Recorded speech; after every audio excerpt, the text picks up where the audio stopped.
So you want to know more about Chromie. Do you like being part of the most hated characters in the game squad? Do you really enjoy Back to the Future? And are you still confused by Endgame's time travel explanation? If you travel to the past, that past becomes your future, and your former present becomes the past, which can't now be changed by your new future. Then Chronormu, Keeper of Time, is for you.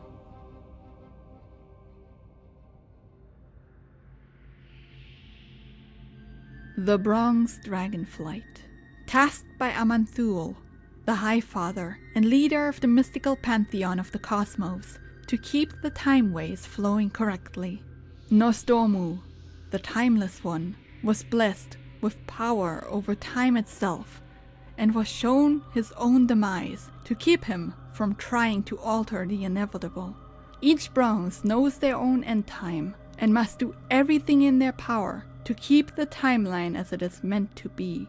There's not a lot of law on Chromie herself, but there is a lot of law on the events surrounding Chromie, which she has to help keep in order as a member of the Bronze Dragonflight. So I'll give you the lore that Chromie has, and just a bit of background info on all the events in the Caverns of Time, because if I wouldn't, it would be like talking about Arthas without ever mentioning Ner'zhul. Chronormu is one of the most important members of the Bronze Dragonflight, not because of her standing, but because she's very involved, and players have seen her specifically a lot over the years. The first time we met Chromie is in Classic WoW, in the Eastern Plaguelands, after Arthas, Kel'Thuzad and Mal'Ganis had already laid waste to the land. She was investigating Scourge experiments that were tampering with the timeline. She enlisted the aid of players to root out temporal parasites and get rid of the Lich, Araj, stationed there. Kalin Redpath sought her help to undo a curse that befell his brother, and she used her magic to enchant relics related to his town of Darrowshire and would raise the ghosts within, reenacting the battle that led to its fall. Players in Kalin found a way to lift the corruption on Joseph's spirit. Chromie could only guide mortals on the right path, not lead the way for them, so she wasn't involved in a battle directly. Chromie, beyond this point, has never had a major role in WoW really, just more like cameos. In Mists of Pandaria / Warlords of Draenor, in the novel War Crimes, she showed events and memories on the Alliance side of witnesses as part of Garrosh's trial. And in Warlords of Draenor, she helped track down the corrupted Kairos Dormu, who helped Garrosh escape to an alternate timeline of his home planet. That's Kairos in disguise! You are War Chief, no longer Hellscream. You're free because I willed it. You live because I will it. You will join your father and rally the old Orc clans because I will it. Not just one, an infinite number of armies, across an infinite number of worlds. I would be infinite! Hellscream! Without me! Who? Garrosh killed him! The final resting place of Kairos Dormu. Good night, my time-lost prince. In future expansions, and really in general, she usually acts as a stand-in for Nostormu or his mate Zoridormi, because they're both kinda busy, where all other aspects are present. So now we come to the part of talking about the Caverns of Time itself. You can go to the other parts of the video or end it here if you don't want to hear about the Caverns of Time. But here we go. The Infinite Dragonflight. Corrupted bronze dragons created when an alternate timeline Nostormu, now Murasond, gave into the whispers of the old gods, an ancient evil, and tried to avert his own death. Trying to change past events jeopardizes the future of Azeroth. The Well of Eternity. We are sent back to retrieve the Dragon Soul, aka Demon Soul, a powerful artifact created by Deathwing, to sap the other flights of their power and create a weapon with devastating results. The Well itself, a fount of great magical power, turned into a portal for Sargeras, a corrupted titan, formerly a member of the Pantheon I mentioned earlier in the beginning, and his demonic burning legion. It would implode, shattering the earth and sucking the Royal Night Elfin Palace beneath its waves. The opening of the Dark Portal. Why do you aid the mages? Just think of how many lives could be saved if the portal is never opened, if the resulting wars could be erased.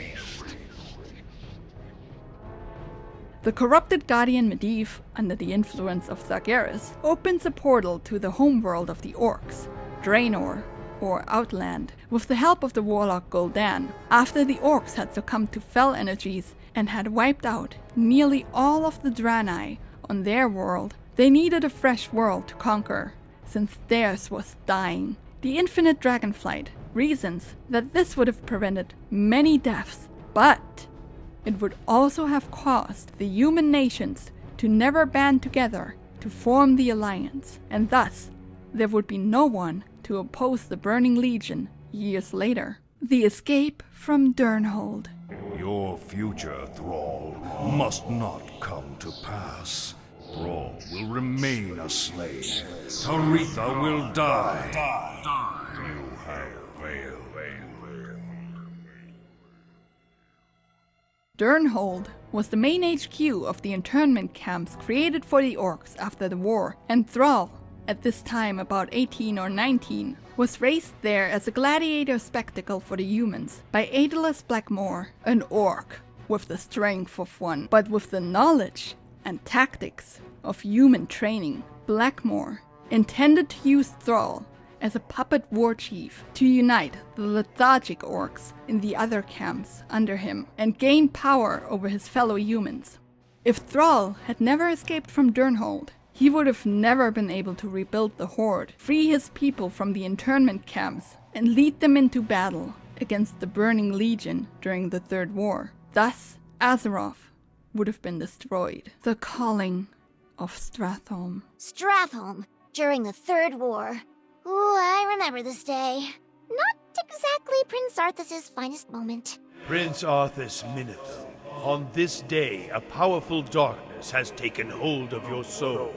The death you are destined to visit upon others will this day be your own. We join Arthas in the purging of the city from the plague and watch his slow descent into madness. This one actually features Chromie. In the beginning, she asks us to remove the illusions of good grain placed by the infinite Dragonflight to reveal the plague crates, and she later tasks us with protecting Arthas in the city. Preventing this would save many innocents, but also the Scourge would run amok anyways. Without the Lich King's shiny new champion to control them, the demons of the Burning Legion would still reduce the Eastern Kingdoms to rubble, but no one would pay Medivh any mind and travel west to Kalimdor, namely Jaina Proudmoore, to fight said Burning Legion. It's a catch-22. There was no good choice that Arthas could have made. The battle for Mount Hyjal. Heroes like you ascended Mount Hyjal to defend Nordrassil against the Burning Legion. For doom had come to this world. Some demons just want to see the world tree burn. Medivh, now sane and dead, urges the Night Elves, Orcs, Tauren, Trolls, and humans to work together to fight the demon Archimonde, one of Sargeras' right-hand men, and protect the World Tree Nordrassil's power from being absorbed and used against the world.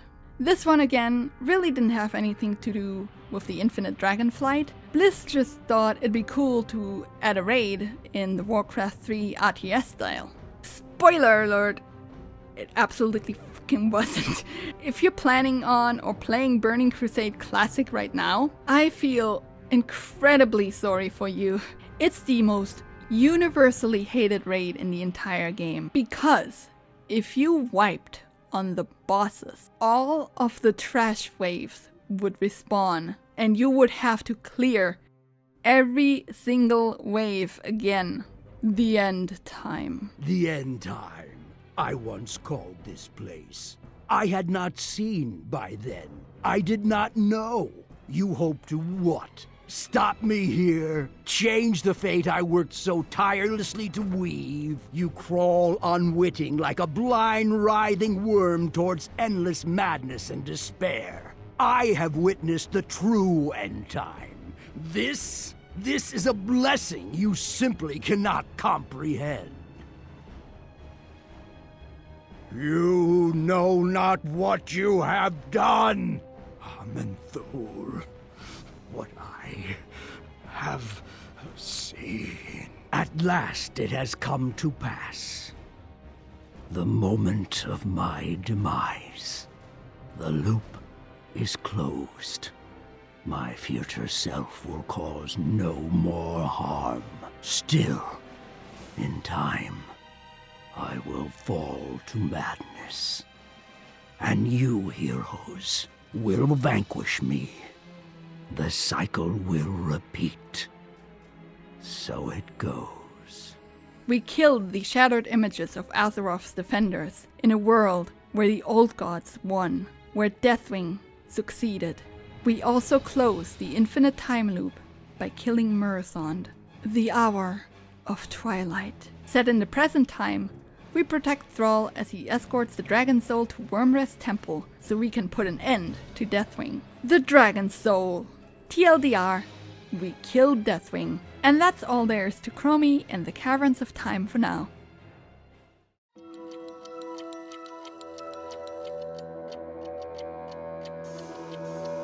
Chromie is voiced by Karen Strassman. Hold on to your helmet. We're traveling through time. Here we go. Again, I'm more powerful than I appear, you know. Time heals all wounds, except for the fatal ones. Chromie, as a gnome, is the smallest hero in the game. All of Chromie's base skin tints have the color schemes of different Dragonflights. Emerald Chromie resembles a member of the Green Dragonflight, Ruby Chromie, red, and Obsidian, black. Everyone calls me Chromie, but my real name is Chronormu. Huh? No, it is not a male name. You clearly don't understand the intricacies of dragon culture. The suffix mu is normally reserved for male Bronx dragon, like Nostormu, Kyrostormu, Somfendormu, and female Bronx dragons usually go by me, like, Chromie, Zoridormi, and Chromie, with her real name being Chronormu, was simply believed to be an exception to this rule because in vanilla, when she was created, there weren't really any Dragonflight naming schemes, they hadn't figured that out yet. Like, there are dragons called Anachronus, Tick, Tok, just going by time synonyms. And it was like that until the release of the Visage Day short story in Folk and Fairy Tales of Azeroth, which revealed that she's a transgender dragon, but she kept her birth name. When you spend most of your existence as a colossal scaly dragon, sometimes it's nice to be small and cute, you know? As mentioned before, Chromie often acts as a stand-in for Nostormu when at a gathering of aspects, which leads many people unfamiliar with WoW to believe that Chromie is an aspect. If you want to know more about the Dragonflights in general, I have a video, Dragonflights in a Nutshell, that I'll link down below. You can watch. Funnily enough, Chromie seems to go backwards in time, as in Wrath of the Lich King, her dragon form is a fully grown dragon. In Cataclysm, it's a whelp. In Warlords of Draenor, which came several years later, it's a drake. And in Legion, it's a tiny whelp again. I've seen so many people on Reddit ask this question. When this song comes on in the menu in HOTS,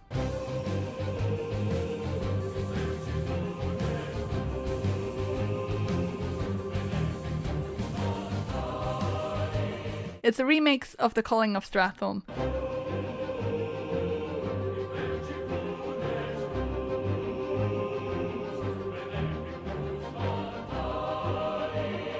And just in case you didn't notice, all the songs that I use for background music in this video, all of their names pop up at the bottom left of the screen. Pre-rework Chromie.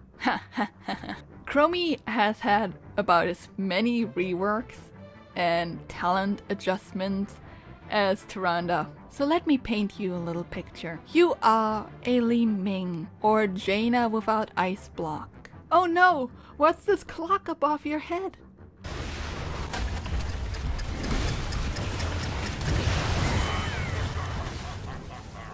Her W was one of the most toxic skills in the game that constantly got forum posts to change it or remove it or something. Her Q was originally way longer. It had a longer range than Sergeant Hammer Siege mode. With the rework, they made it so that her wind up is shorter because her range is shorter, so now you can hit people point blank easier. But back then, her range was huge and the wind up was a little bit longer to compensate. But it passed through minions, towers, gates, like any obstacles. It would only hit heroes.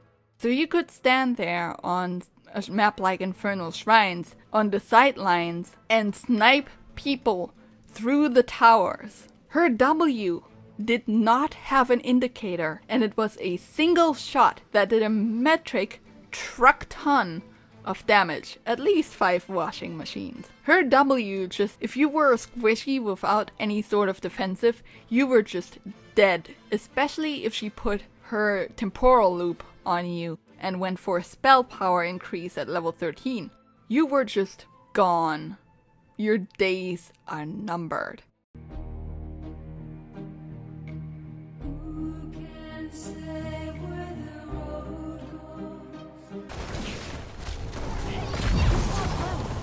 Okay. And her time traps activated automatically as soon as an enemy stepped on them. There was also the talent Bye-Bye that people absolutely hated because Chromie was unkillable. Now there were arguments that it removes Chromie from the fight. Yeah, but you still don't get any XP from killing her. And it was just all around regarded as a toxic talent, which is why it's removed now. Then there was a time when her Q could stack up in damage indefinitely. That was my favorite Chromie time. I'm a fan of infinitely stacking quests, okay? Let me have this. There was also a rework meta where your time trap, if it detonated, would reset all of your abilities. So what you would do is pump all of your abilities into a target, then temporal loop them back. But you place, during the temporal loop, you place a time trap onto the temporal loop destination spot. So that when they land with the temporal loop, they get time stopped, all of your abilities reset, they also lose armor, and then you just kill them. It was so stupid.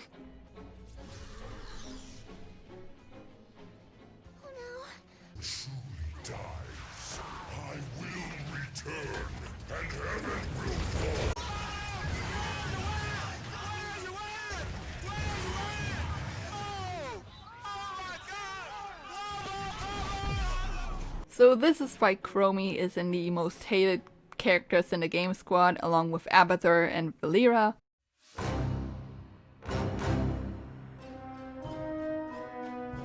Her trait is Time Walker. Chromie has traveled to the future, and as such, will learn her talents 2 levels earlier than her teammates. The second part of her trait is Detonate Time Trap. Detonate all active time traps. Detonate Time Trap is put on cooldown every time a new time trap is placed. I don't think it's that great, because even if you get your heroic 2 levels earlier, it's still 2 levels earlier than your teammates, so you have no one to really follow up unless you have a really good early game comp.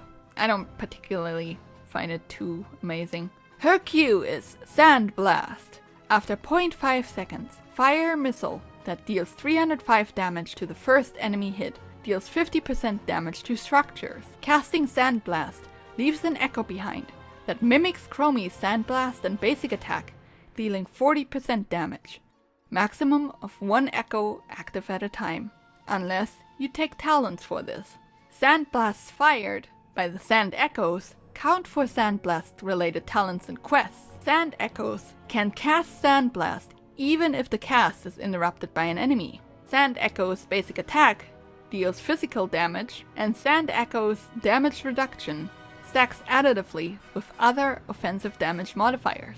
Your Echo will only attack when the target is in range. This is where a lot of pro Chromies can show how pro they are, because if you remember where you last cast your Sand Blast and you see your Echo standing there, you can triangulate the skill shots to land all of them at the same target.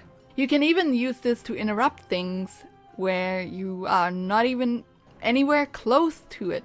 Like say on Blackheart's Bay, you cast the Sandblast in the Fog of War, then you just leave, and then when someone's turning in, you cast Sandblast from 5 screens away, not even anywhere close, and if you do it in the right direction, your Sand Echo will hit the target, interrupting them. So that's something you can use like big brain Chromie strats for, especially when you get the second Echo with the Q talent. This also becomes extremely powerful if you go for the Q Pierce at level 20, or at level 18 I guess. The auto attack damage also is really beneficial if someone like a Tracer is point blanking you. You just point blank cast a Q. If you fight near your Echo, you will do a lot more auto attack damage and hopefully get someone like Tracer to back off. Her W is Dragon's Breath. Launch 3 blasts into the air that land every 0.75 seconds toward the targeted location, dealing 215 damage each. The first cast determines the location of the first blast. The first blast lands 0.75 seconds after a successful cast. This is the heavily nerfed ability that I talked about. Now it's just 3 blasts in a vector targeted line that you can somewhat predict. You still aren't able to see the landing location, but getting hit by each individual blast is a lot less than it was before. So as long as you can kind of see the pattern in which it's going, you should be able to avoid it. When I play Chromie, I like to place it going from one turret through the gate to the next turret to kind of do some siege damage and catch them off guard a bit. People will know you're targeting the healing fountain when they're running away. You always want to keep the enemy on their toes by mixing up the line. This is also good for wave clear and sieging. You just have to make sure to align the shots so that at least 2 of them hit your target. If 3 of them hit, then that's great. Her E is Time Trap. Place a time trap that arms and stealths after 2 seconds. Chromie's trait can be activated to detonate the trap, placing all nearby allied or enemy heroes in time stop for 2 seconds. Maximum of 1 trap active at a time, unless you talent for it. Attempting to place a time trap on unpathable terrain will not work and will place the ability on full cooldown. This can be used to bamboozle someone like a Deathwing, who is technically unstoppable, but this is a stasis, and Butcher.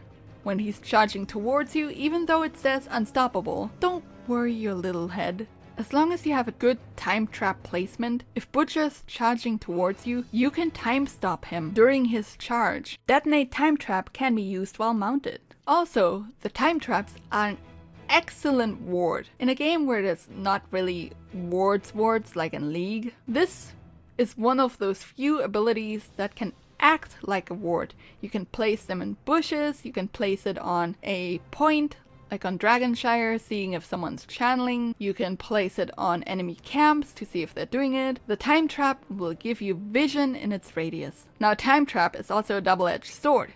You can use it to stasis yourself and wait out executes. And at level 13, you can also choose to get another stasis, so you have 2 invulnerabilities on Chromie. But sometimes, if you do it in the middle of a team fight around your teammates, you use stasis, sometimes you're setting up the enemy team for a wombo combo. Or if you're trying to help your teammate and you time stop them, sometimes you end up screwing them over royally. I generally try to avoid time stopping anyone but myself and the enemy that I want to time stop. Her first heroic is Slowing Sands.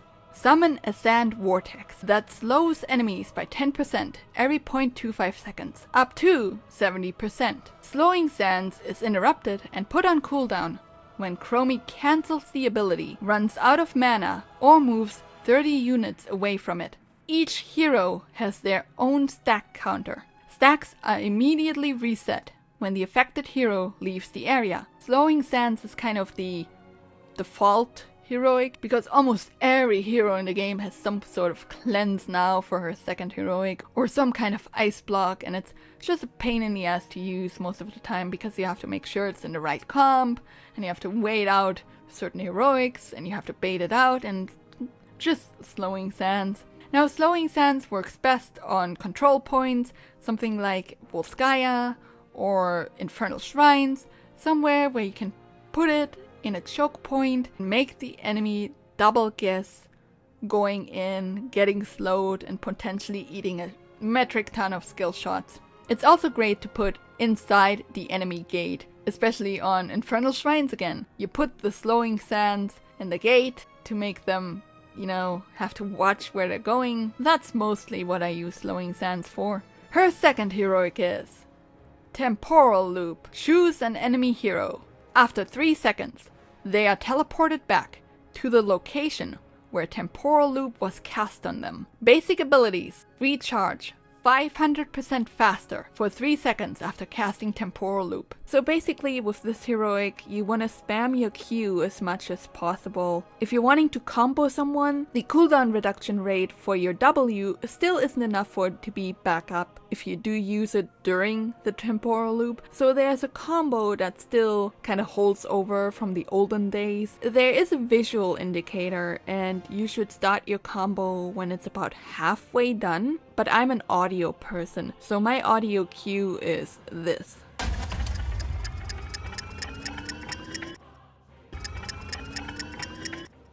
Not supposed to be there. That's when I start the old combo.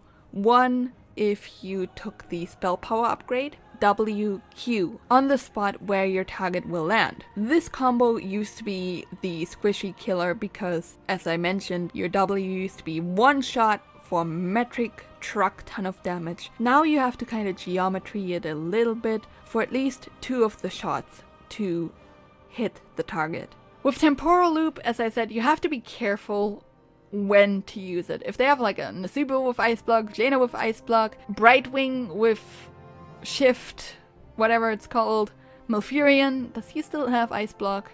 He has something, I don't know. Or any cleanse, like a White Mane cleanse, Lily cleanse, Kerosene cleanse. You have to bait out certain abilities and then use it to hopefully get a pick on someone. This is to isolate them and get them back into your team, and hopefully your team follows up. Because ever since they nerfed her W, you're probably not gonna kill anyone with a combo with Temporal Loop anymore without some sort of help, or if they're already kind of low, or some sort of perfect setup. It's just really hard nowadays. I'm just gonna say this because I'm an Anduin main and I do this all the time. If Chromie Temporal Loops someone and there's an Anduin on the enemy team, Anduin has to time his grip perfectly so that they get the unstoppable status as soon as Temporal Loop goes off. Temporal Loop is not removed by cleanse effects. So if you grip too early, they will still have the loop on them and they will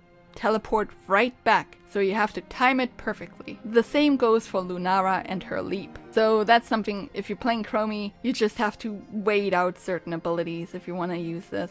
But you can also use it defensively. If you're running away and you have someone on your ass, you can just Temporal Loop them back to their original location. As for talents, I don't know if this is like a meta build or something. This is my personal build that I like to do when I use Chromie. Once again, the first time at level 1. At level 2, if they have someone I can mess with, like a Butcher or Deathwing, then Andor Hall Anomaly. Also, if it's like a kind of large map and I need a lot of vision, then having 3 time traps comes in handy. Otherwise, I like to take time troubles just because it's more damage. At level 5, it depends on the team. A proper greeting if we have a lot of CC and I can follow up. If not, bronze talents, because I believe auto attack talents are pretty handy on a mage. In case you can't land your skill shots, you can still land your auto attacks, especially against targets that move around a lot.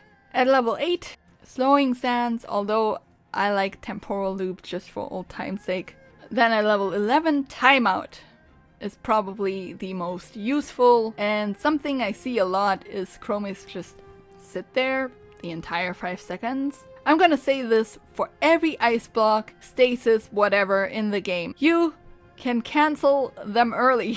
You don't have to sit there the whole 5 seconds and wait for everyone's cooldowns to be back up so they can blow you up. You can bamboozle people and avoid something like a Last Rites from a Malthael or a Consume Souls from Mephisto, and then just get out. Avoid the skills that you wanted to avoid and just get out. But other times it is beneficial to stay in there for the whole 5 seconds because your team hopefully will rally around you and protect you and get rid of those pesky enemy heroes, and then you can just get out of stasis and walk away. Yay, hey. At level 14, since I'm already going for Q build, I like Shifting Sands. And then at level 18, Piercing Sands. This becomes extremely powerful if you keep hitting your Qs with the aforementioned talent and also the level 1 quest done, so now you have 2 time echoes, sand blasts everywhere, and especially with the Pierce, now even stacking won't save the enemy team. You're just gonna annihilate people. Otherwise, I really like Blessing of the Bronx too. As long as Chromie was alive, you would just get the cooldown reduction and speed. It was insane, so they nerfed it into a 30-second cooldown that you can activate. But I still like it.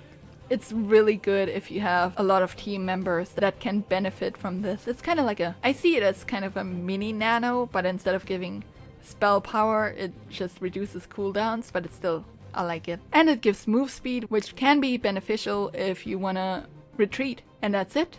Hopefully some more stuff you wanted to know about Chromie. Thank you for watching. Again, as always, more detailed stuff in the description below. Have some Chromie clips. Enjoy! And I'll see you in the Nexus.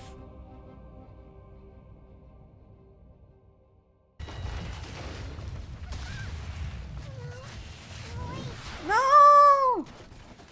Why'd you let her go? Why'd you let her go?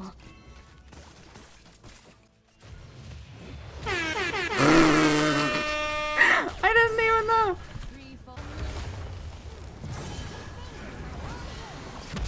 Oh! Do you live? Yes. Oh my god.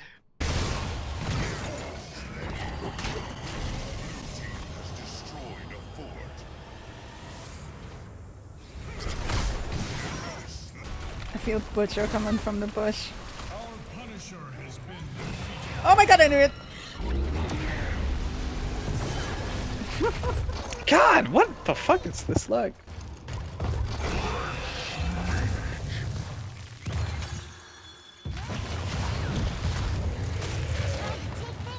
You approach me, Butcher? I will end you. On the day of my daughter's wedding? On the day of my daughter's wedding.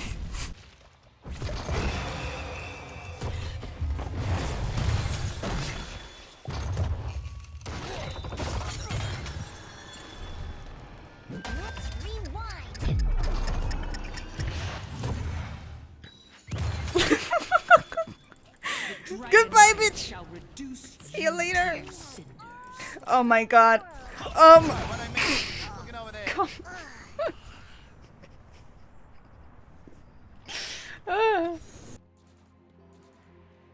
He's coming for my booty!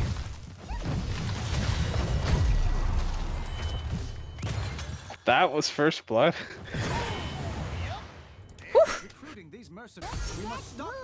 Go in! No. Go in! No.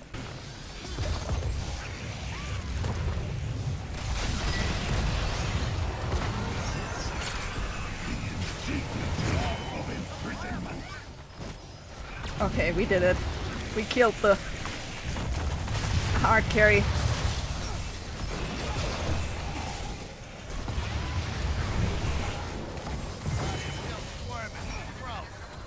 See? Just go in.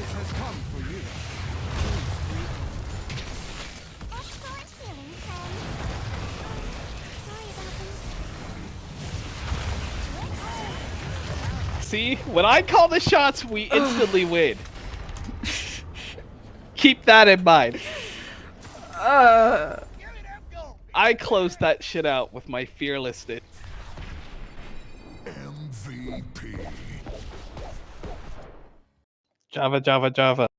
That's what I do all day. I write Java code. Java chameleon. Good one.